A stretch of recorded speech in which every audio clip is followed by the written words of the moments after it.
ನಿಜವಾದ ಬಂಗಾರದ ಪಾತ್ರೆ ಏನಿದ್ರು ಸಮಾರಂಭಕ್ಕೆ ಸಾಕ್ಷಿಯಾಗಿ ಹುಲಿ ಹಾಲನ್ನು ಧರ್ಮದ ಸಾರವನ್ನು ಕೊಡದಿದ್ದೀರಿ. ಬಹಳ ಆನಂದ ಭರಿತರಾಗಿದ್ದೀರಿ. ಇದು ನಿಮಗೆ ನಾನು ಧನ್ಯತೆ ಹೇಳಿ ಮರೆಯೋದಿಲ್ಲ. ಒಂದು ಮಾತು, ಮುತ್ತಿಯವರ ವೇದಿಕೆ ಮೇಲೆ ದೊಡ್ಡವರು ಕುಂತಾರೆ, ಧರ್ಮ ಸಾಮಾಜಿಕ ಚಟುವಟಿಕೆಗಳಿದ್ದಾರೆ.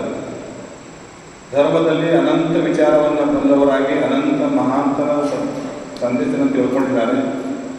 ನಮ್ಮ ಬಾಯಿಂದ ಮಾತುಗಳು ಮಂತ್ರ ಆಗೋದಿಲ್ಲ. ನಾವು ಆಡುವ ಮಾತುಗಳು ಮುತ್ತಿರ ಮಂತ್ರ ಆಗ್ತಾವೆ. ಶಂಕದಿಂದ ಬಂದರೆ ಮಾತ್ರ ತೀರ್ಥ ಅಂತ ಕರೀತಾರೆ. ಅದಕ್ಕೆ ನಾವು ಹೇಳುವ ಮಾತುಗಳು ನಮ್ಮದಿಂದ ಮಾತು ಬರಬಾರ್ದು, ಮುತ್ತಿಯವರ ಕಡೆಯಿಂದ ಮಾತು ಬರಬೇಕು. ನಾವಿರೋದು ಕೇವಲ ನಾವು ಕರೆಂಟಿನ ಮ್ಯಾಗಿನ ಶಕ್ತಿ ಇದ್ದಂಗೆ, ಒಳಗ ತಂತಿ ಕರೆಂಟ್ ಏನಾದರೂ ಮುತ್ತಿಯವರು ಇದ್ದಂಗೆ. ಶಕ್ತಿ ಅಲ್ಲದ ಗದಗಿ ಅದ, ಗದಗಿ ಶಕ್ತಿ ಅಂತೂ ಭಾಳ ಅಪಾರ ಅದ. ಆ ಗದಗಿಗೆ ಯಾರು ನಂಬಿಕೊಂಡಾರ ಅವ್ರು ಯಾರೂ ಹಾಳಾಗಿಲ್ಲ. ಗದಗಿ ಬಿಟ್ಟು ಯಾರು ಹೋಗ್ಯಾರ ಮತ್ತು ಅವರು ಏನೇನು ಆಗ್ಯಾರ ನಿಮಗೆಲ್ಲ ಗೊತ್ತದ. ಸಾಕಷ್ಟು ಉದಾಹರಣೆಗಳದಾವ. ಈಗ ಇನ್ನೊಂದೇನಪ್ಪ ಅಂದ್ರೆ ಮುತ್ತಿಯವರು ಇಲ್ಲಿ ಗುರು ವಿರಕ್ತರ ಬಗ್ಗೆ ಭಾಳ ಚೆನ್ನಾಗಿ ಮಾತಾಡ್ಯಾರ. ಬಸವಣ್ಣವ್ರ ಬಗ್ಗೆ ಆಗಿರ್ಬೋದು, ನಮ್ಮ ಉಪದೇಶ ಪಟಪತಿ ಅವರು. ಮತ್ತು ಇದು ಸರ್ವ ಜನಾಂಗದ ಶಾಂತಿ ತೋಟ ಅಂತ ಹೇಳಿದ್ದಾರೆ. ಮತ್ತು ಅವರು ನಮ್ಮ ರುದ್ರೇಶ್ವರಿ ಹೇಳುವ ಮಾತುಗಳು ಸಹಿತ ನಮಗೂ ಅದಕ್ಕೆ ಅನುಮೋದನೆ ಅದ. ಮತ್ತು ಹೆಚ್ಚು ಮಾತು ನಾನು ವಿವರಣೆ ಮಾಡ್ಕೊಂಡು ಕೊಡೋದು ಬೇಡ. ಸಮಯಕ್ಕೆ ನಾವೆಲ್ಲರೂ ಬಂಧನರಾಗಿರ್ಬೇಕಾಗ್ತದೆ, ಬಂದ ಇರಬೇಕು. ಸಮಯ ಎಲ್ಲರನ್ನ ಅದು ಒಂದು ಹಗ್ಗದಲ್ಲಿ ಕಟ್ಟಿ ಹಾಕ್ತದೆ. ಸಮಯವನ್ನು ಯಾರು ಮೀರಿ ಹೋಗ್ತಾರೋ ಅವ್ರು ಯಾವತ್ತೂ ಸುಖ ಶಾಂತಿಯನ್ನು ಪಡಲಿಕ್ಕೆ ಸಾಧ್ಯ ಆಗುವುದಿಲ್ಲ.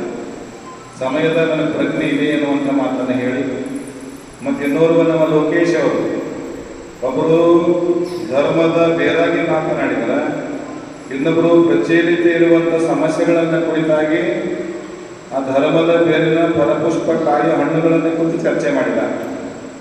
ಏನಪ್ಪ ಅಂದರೆ ಇಲ್ಲಿ ಎಂತೆಂಥ ಪ್ರಚಲಿತ ಸಮಸ್ಯೆಗಳ ಮೇಲೆ ಬೆಳಕು ಚೆಲ್ಲಿದ್ದಾರೆ.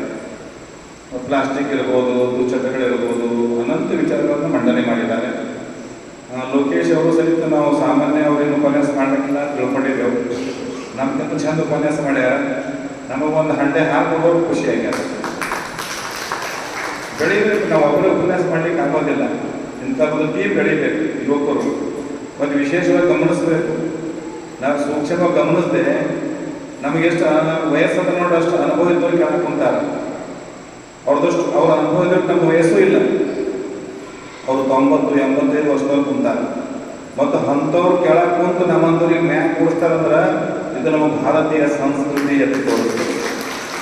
ಅವ್ರು ಯಾರೋ ಸಾಮಾನ್ಯರಲ್ಲ, ಅಸಾಮಾನ್ಯರಿದ್ದಾರೆ. ನಮಗೆ ವಯಸ್ಸು ಅವರ ಅನುಭವ ಇದ್ದಷ್ಟು ವಯಸ್ಸಾಗೋದಿಲ್ಲ. ಉದಾಹರಣೆಗೆ ನಾವು ಶರಣಪ್ಪಣ್ಣ ಬಿರಾದಾರ್ ಇದ್ದಾರೆ, ಬಸವಣ್ಣವರಿದ್ದಾರೆ, ಡಿ ಜಿ ಪಾಟೀಲ್ ಇದ್ದಾರೆ. ಅವರೆಲ್ಲ ಅನುಭವದ ವೃಕ್ಷದಲ್ಲಿ ಮಾಗಿದ ಹಣ್ಣುಗಳು.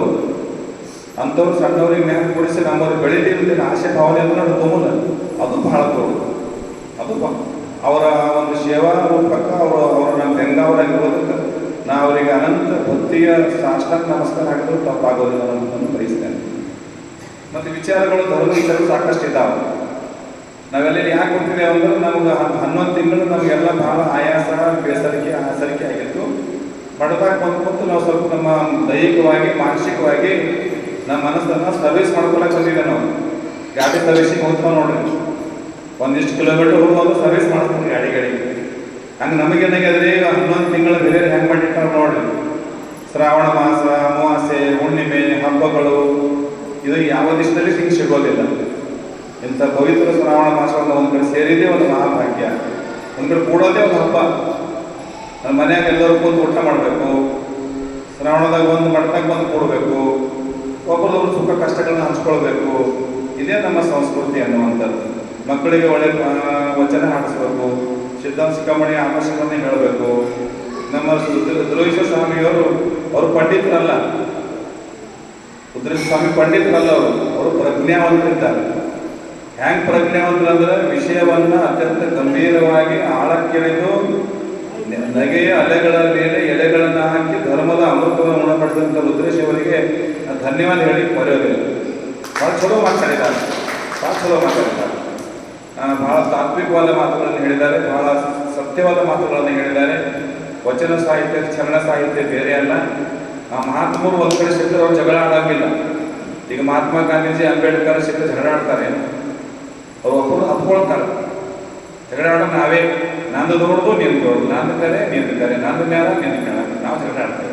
ಯಾಕಂದ್ರೆ ನಮ್ಮ ತಲೆ ಸಣ್ಣದಲ್ಲ, ವಿಚಾರ ಸಣ್ಣವಲ್ಲ. ದೊಡ್ಡವ್ರು ಯಾವ ಜಗಳ ಆಡಂಗಿಲ್ಲ. ಜಗಳ ಆಡೋದು ನಾವು ಮಾತ್ರ, ನಮ್ಮಂಥವ್ರು.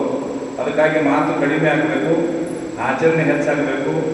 ಆಚರಣೆ ಧರ್ಮ ಅಂತ ಕರೆದರು, ಮಾತಿಗೆ ಧರ್ಮ ಅಂತ ಕರೆದಿಲ್ಲ. ಧರ್ಮದ ಮಾತುಗಳನ್ನು ಶಬ್ದ ಭ್ರಮದ ಮೂಲಕ ಉಣಬಡಿಸುವಂಥ ಒಂದು ಹಬ್ಬ ಇದು. ಇದಕ್ಕೆ ಶ್ರಾವಣ ಮಾಸದ ಹಬ್ಬ ಅಂತ ಕರೀತಾರೆ. ಇದು ಭಾರತೀಯರಿಗೆ ಪವಿತ್ರವಾದ ಹಬ್ಬ.